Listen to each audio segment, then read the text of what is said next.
Oh, it's live. It is live. We are live for the first time. Amazing. I have butterflies in my stomach like it's episode number 1. So does this... Oh, go ahead. What were you going to say? No, what you were you going to say? No, you go ahead. No, you go ahead. Actually, I forget what I was going to say now. So I was going to say, so does this option give us both a recorded view so we can push it to the podcast network and the live stream view that is going out to YouTube right now? That's my expectation. Yeah. So my plan is, I'm curious to see, what kind of attendance we get for the first time doing this. I'm hoping for 1 or maybe 2 people. I would be happy. Yeah, it would be nice. It's hard to build an audience. Yeah. And one of the secrets that we're giving away is that we pretty much record the shows a week to 2 weeks in advance. Yeah. So actually today, episode 148 dropped. And then, so this will go out in 2 weeks. So my plan is, record this, have it broadcast live as a recording, but then I will make the full recording, the live recording private on YouTube, go in and then do our normal release. So then it'll drop as a full episode in 2 weeks. Very cool.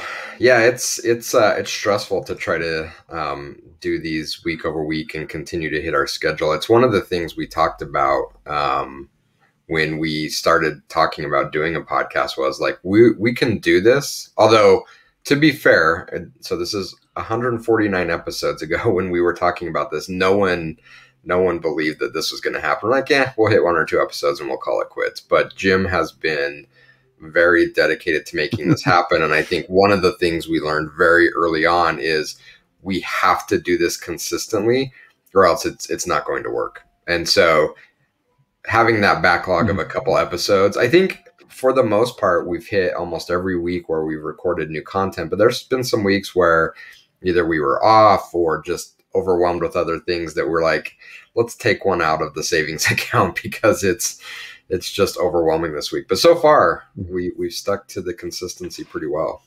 Yeah. And mostly those where we bring in, reruns or old episodes. I do that mostly around the holidays. So there is something for anybody who has subscribed recently. I try to pull out some of the old ones, from the archive to, for people to be able to listen to. But yeah, we've really, because we record them in advance, we're not like rushing to record and publish, because that's when an emergency is going to hit and we just don't have any.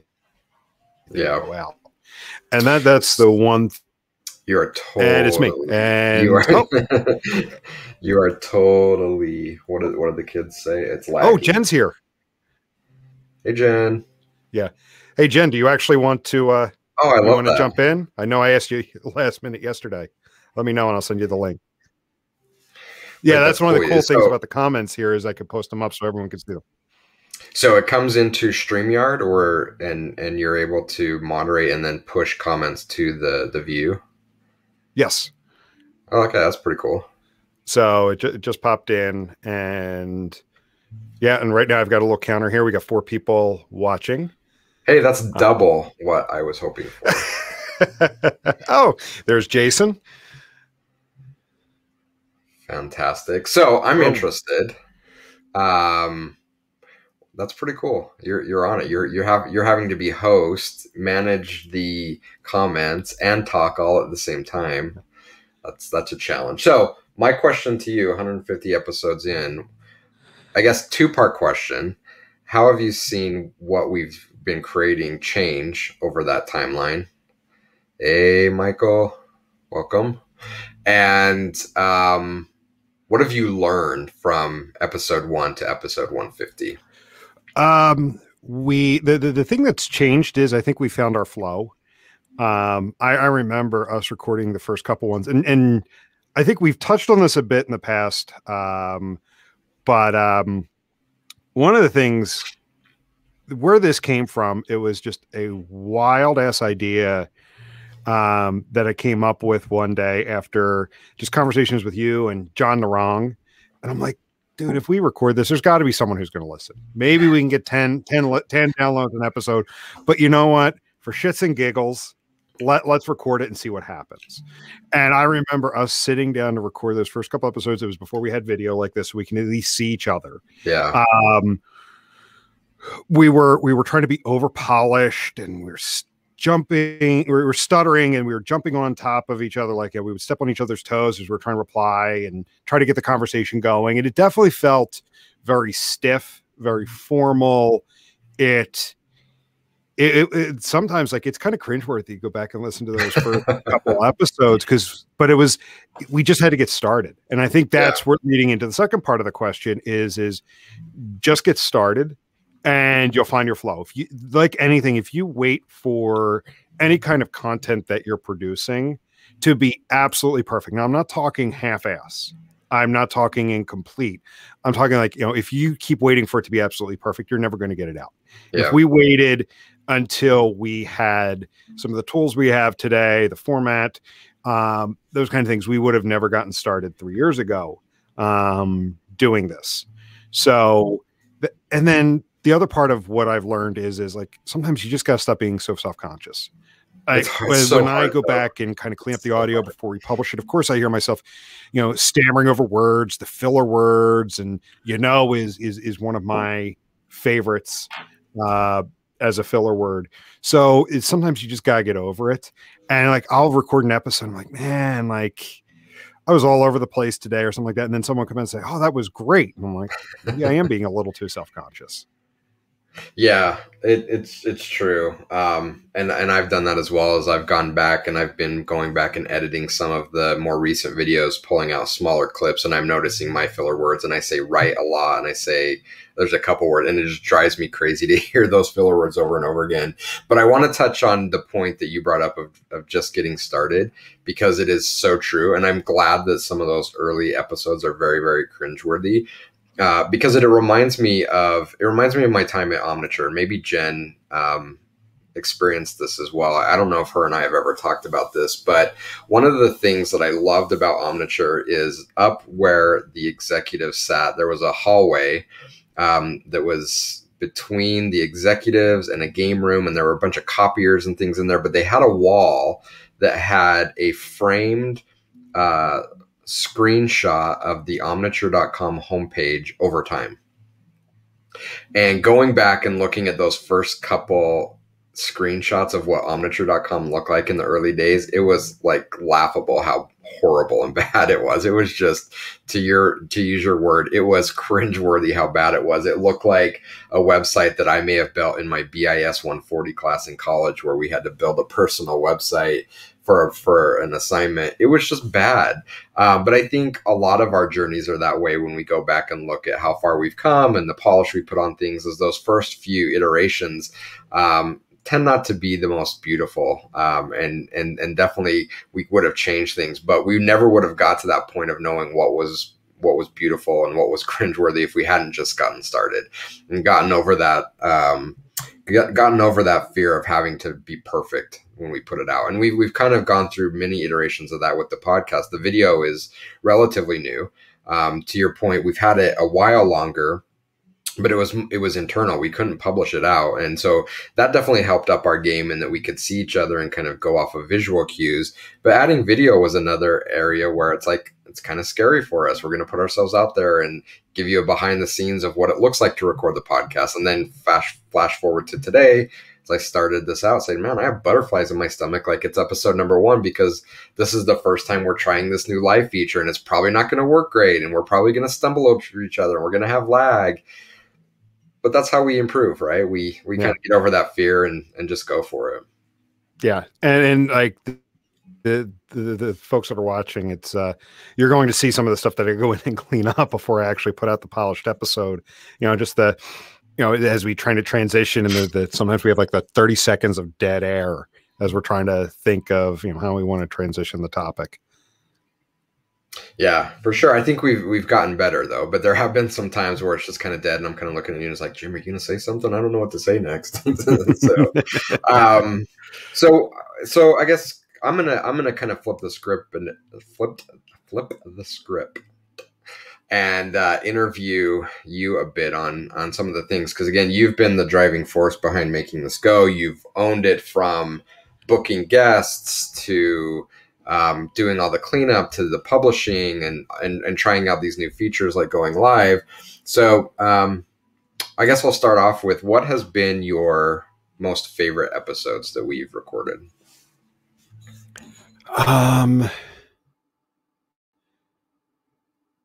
I think it's the ones where we come in with just a very broad topic. So I try to plan out topics and themes of topics in advance and try to have some structure around it. But I think some of the most fun are the ones where I get in, I'm like, I got nothing today. What are you hearing these days? And what are you thinking? And then we just roll from there. I think, that's always a lot of fun. We've had some great guests on, friends of ours in the industry, as well as we've gotten contacted by some folks that, or I wouldn't say like that are brand new. It's like, hey, I work in this area, have a client who works in something similar. Would you want to welcome onto the show? And the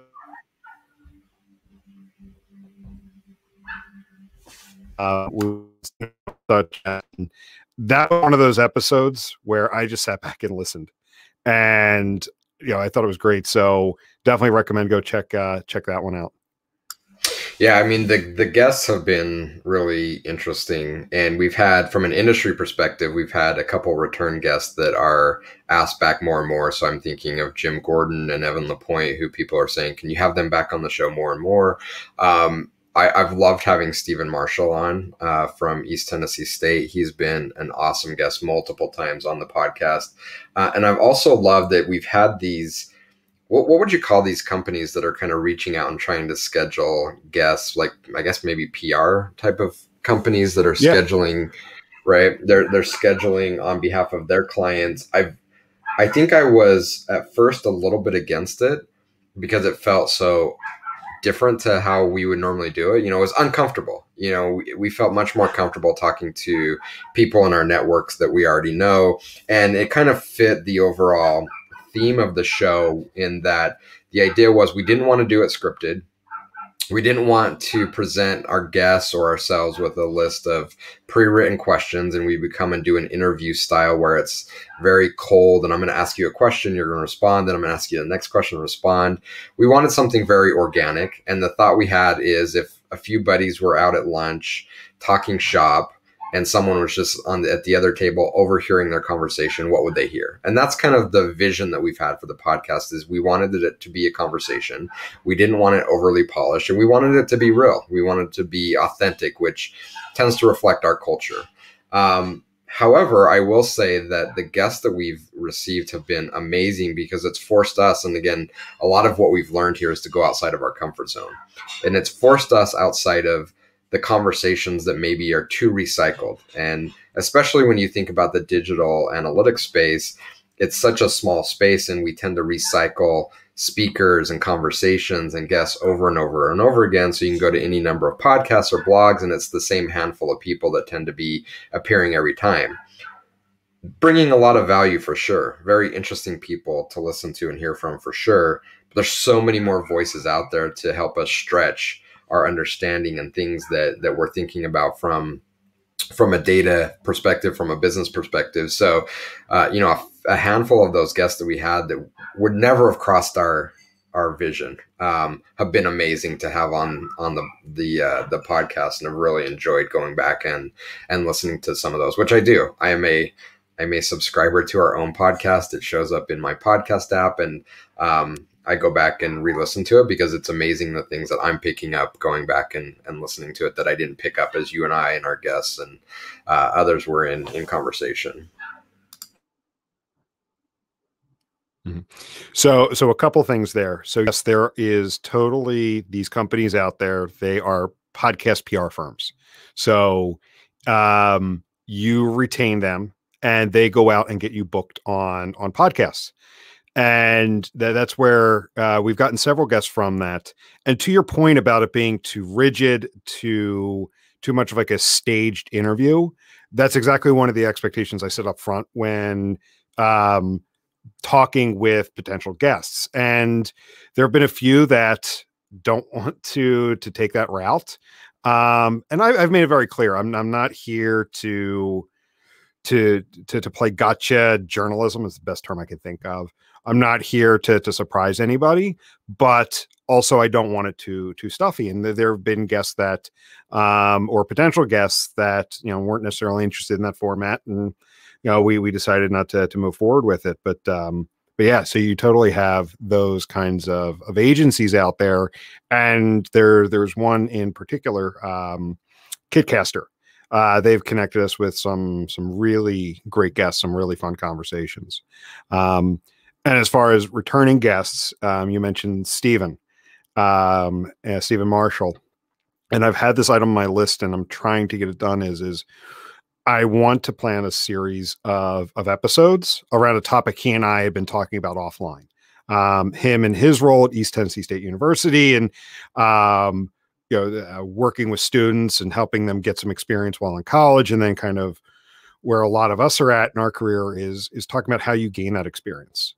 How sharing those kind of insights, and we've kind of got a structure of how we want to have it, like where he actually comes and interviews us for a change. And so I want it to be a series because I want to bring on several people to talk with him, because and that actually came out of the one day you and I sat in on one of his classes. Yeah, that was super fun. Yeah, I think that's a great idea, and I'm looking forward to doing that. Jim, you mentioned sitting in on one of Stephen Marshall's graduate classes at East Tennessee State. We've done that a few times, and it's really fulfilling, I think, from our perspective, to be able to meet with those students and give them some advice. And one of the things that I believe is truly important of really anyone in any industry is to give back, and is to teach and help people along the way.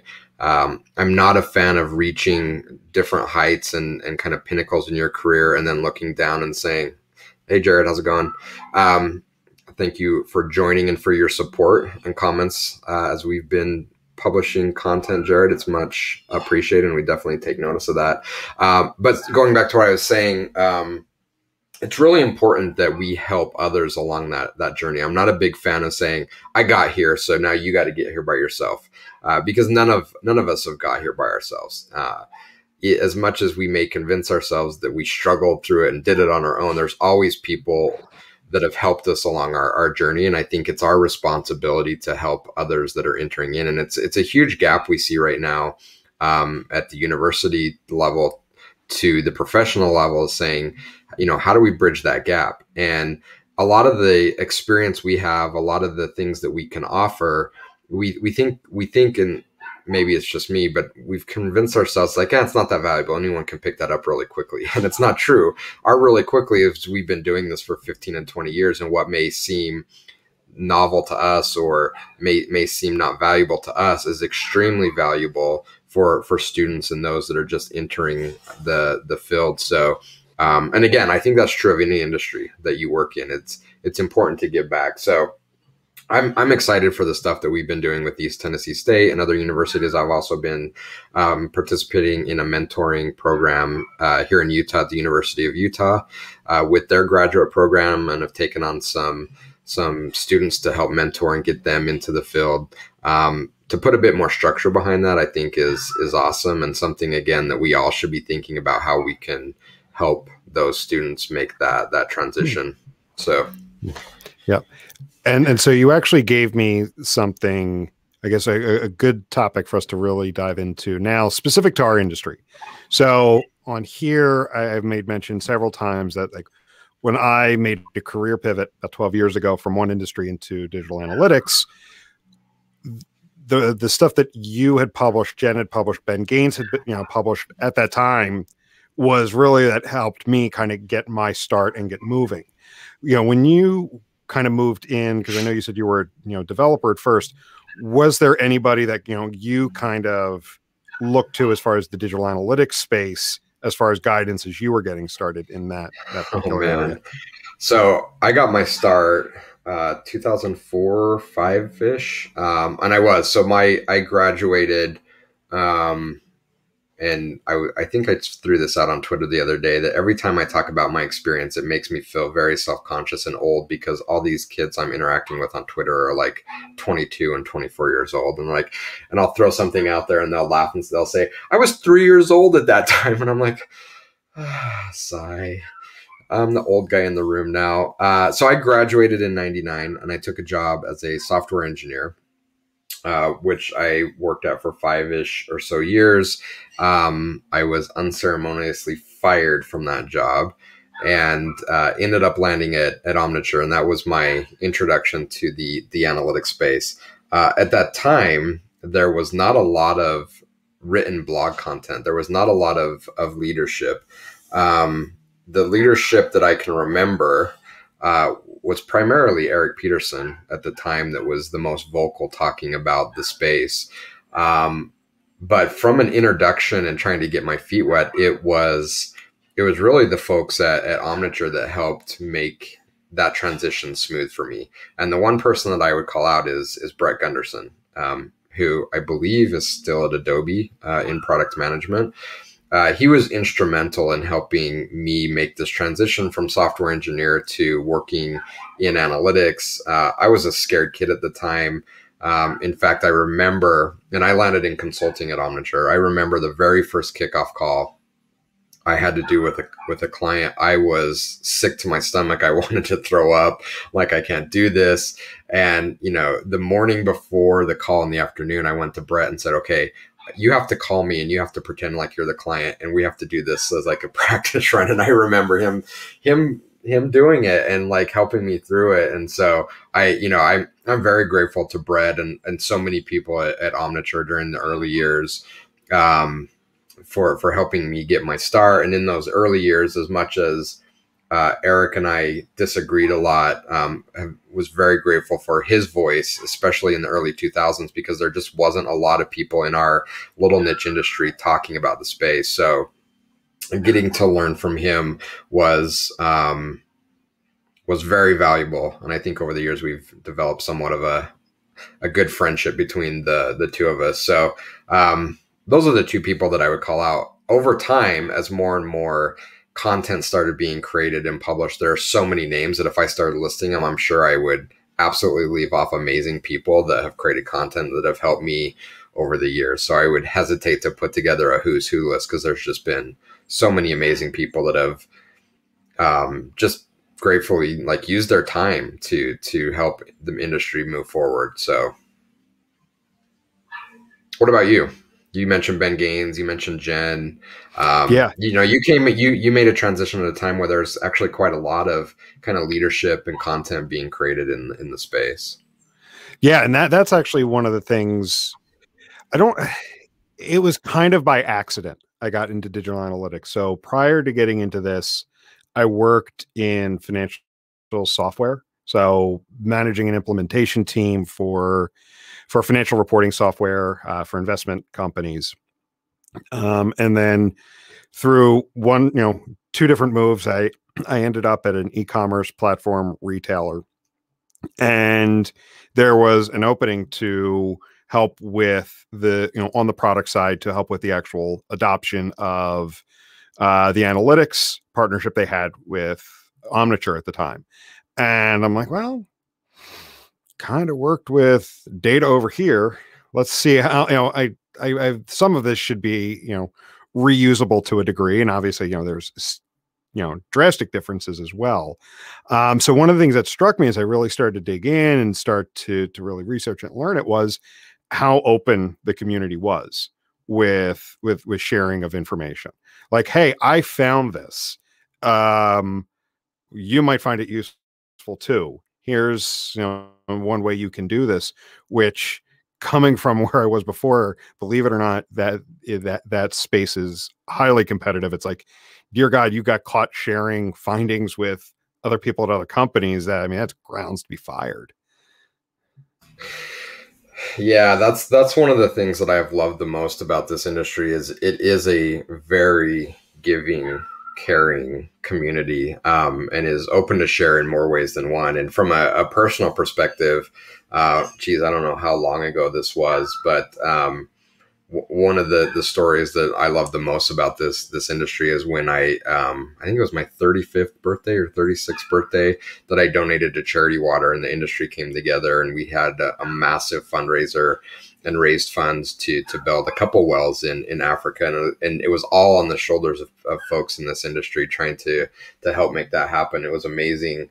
And then let's see, yeah, just the end of last year or last summer. Speaking of Eric Peterson at Analytics Demystified approached me and said, "Hey, I want to do something. I want to do something we can feel good about." We selected Black Girls Code as our initiative that we wanted to focus on. And again, we went back to the industry and said, "Hey, we're trying to raise money for a worthy cause here." I think for my 35th birthday, we ended up raising somewhere close to $7,000 for Charity Water to build a couple wells in Africa.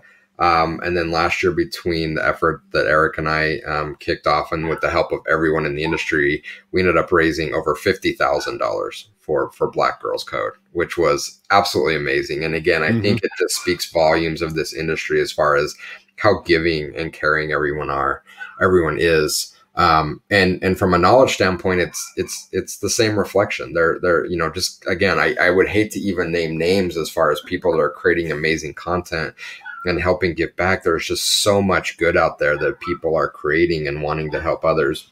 It's just amazing. And you mentioned Ben Gaines, and I hope he doesn't get mad at me for sharing this personal story, but when him and I first met in person, we had been connected on, we met on Twitter and connected on Twitter.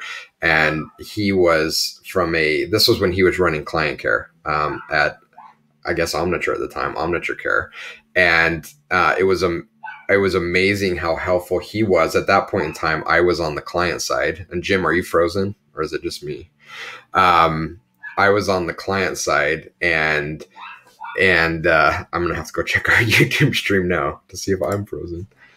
Okay, I'm here, but Jim is frozen. Sorry, everybody. Jim is frozen. Oh, you're back. You're back. This is the light people don't normally see. I mean, Ben was so amazingly helpful because at the time when he was Omniture Care, I was client side. I was running analytics for Spark Networks, which was a conglomeration of online dating sites. And I lost track of how many times I reached out to Ben and he helped me. And so Ben was like an absolute savior to me. And we met in person. We met at a little barbecue place here in Utah called the Smoking Apple. And I was so nervous to meet him because I'm like, oh my gosh, this is Ben Gaines, this is client care, this Omniture Care, this is the guy, man. He's the face of the company when it comes to talking to clients. Fast forward, I don't know how many years later, Ben and I have a tradition now where we go up to Salt Lake and get lunch and buy raw fish to make sushi and go to a little Italian market every Christmas Eve. We've been doing it for something like 9 years straight now. And a couple Christmases ago, we were driving up to Salt Lake. He's like, I have something to confess. Like, I was so nervous to meet you at the Smoking Apple when we first met. You were like this industry leader. And I'm like, what are you talking about? I was a nobody. I thought you were like this, the king of Omniture at the time. And I was embarrassed, or I was uncomfortable to meet you. So anyway, long funny story of saying that this industry is an amazing collection of people who are very, very giving and open, and it's just an awesome industry to work in.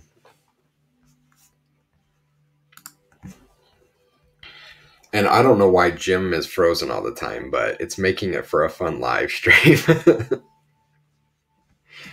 So if you have any questions, shout them out while I wait for my co-host to come back and help carry the conversation. You are frozen as frozen can be. You hear me? I can hear you. I can hear you now, but you're very frozen and very, very delayed. So maybe that's the cue to wrap it up at the 30-minute mark. And I think we peaked out at six live viewers, which is 3 times what I had expected to get. So, okay, you're back. You're back, but you're very delayed. All right, can you? Is that better? It's somewhat better, but you're definitely delayed Damn and it! frozen. So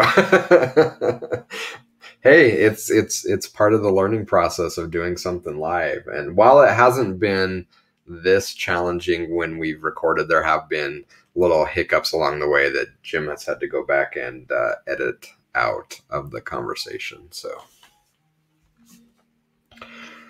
there you have it. Do you want to wrap up at the 30-minute mark, Jim, here? And if you're unfrozen, do you want any last minute words of wisdom?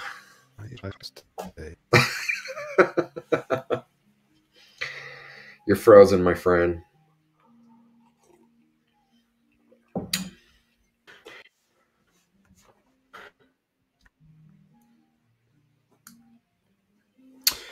All right. So we're going to wrap it up. Hopefully, Jim can figure out how to unfreeze himself and we can get this published. So for those of you that are listening to this on the podcast network, very much appreciate you. No, he doesn't, Michael. He's very stoic. He's very calm in his demeanor. I appreciate everyone that has subscribed to the podcast. Early last year, I was very much in tune with watching our subscriber count grow, and I was looking at month over month trends, and if it was down, I'd get super depressed. So I stopped looking at our metrics about 9 months ago. So I'm not even sure what our subscriber count is up to, but everyone who has subscribed, who has left us a rating and review, very much appreciate it. The handful of folks that jumped on for our first live stream, definitely appreciate the support. And in the end, I'm hoping that a few people get something of value out of these conversations. I know between Jim and I, it's a good use of our time. We enjoy it. We definitely learn something, but hopefully others are taking away some learnings as well. So Jim, if you're back, I'll let you say a few words. Otherwise, we will just wrap it up for now. And again, appreciate everybody joining. Peace.